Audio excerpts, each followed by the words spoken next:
United Democratic Alliance presidential candidate William Ruto termed his main challenger in the August 9th general election, Raila Odinga, a, quote, state project, who refused to attend the 2022 presidential debate to avoid answering fundamental questions affecting Kenyans.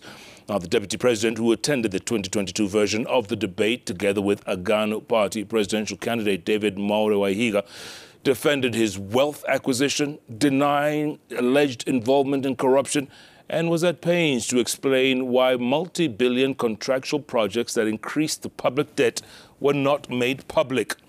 Citizen TV's Seth Olale with a recap of last night's debate.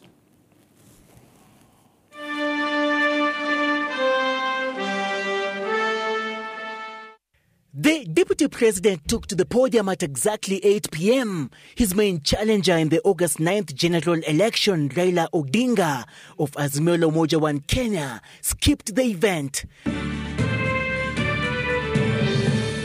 The Kenya Kwanza Alliance presidential candidate, who responded to questions from Yvonne Okwara Matole of Citizen TV and Standard Group's Eric Latif, was asked why, as a deputy president, he could not make public critical government contracts, as well as intervene on government's heavy borrowing to initiate mega projects such as the standard gauge railway. When you are deputy president, I'm sorry you've not been one, you would understand to what extent you can do things. The deputy president defending his wealth acquisition over the years through mainly land and other investments.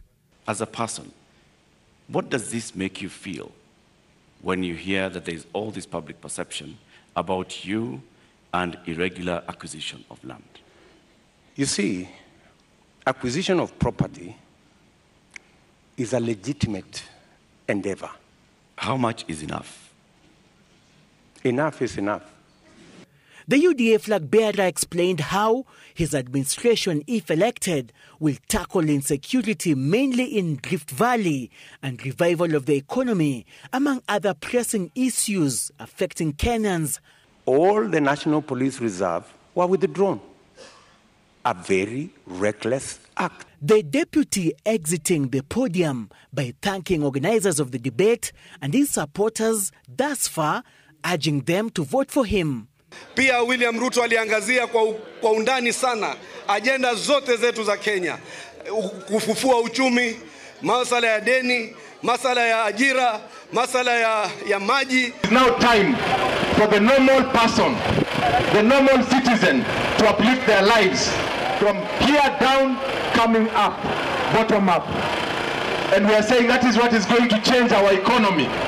Agano party presidential candidate Mwaure Waihiga had earlier on taken to the podium alone after George Wajakoya of the Roots party opted out. Mwaure talking of a plan to eradicate corruption and improve the livelihoods of ordinary Kenyans. What would you want to say about these candidates, the other candidates who you're running against for president? Yes, thank you. Thank you for that question. I would like to say they have been there before. One of them has been a deputy president and is still a deputy president of this republic. He is in government. The things he is saying he can do is things he could have done these last 10 years, this last 20, this last 30, because he's in government that long, and he has not done so. The other one has been a former prime minister. He's been in a coalition, a co-president, if you wish, sharing the government 50-50. The things he is promising are things he could have done. Seth Olale, Citizen TV, Nairobi.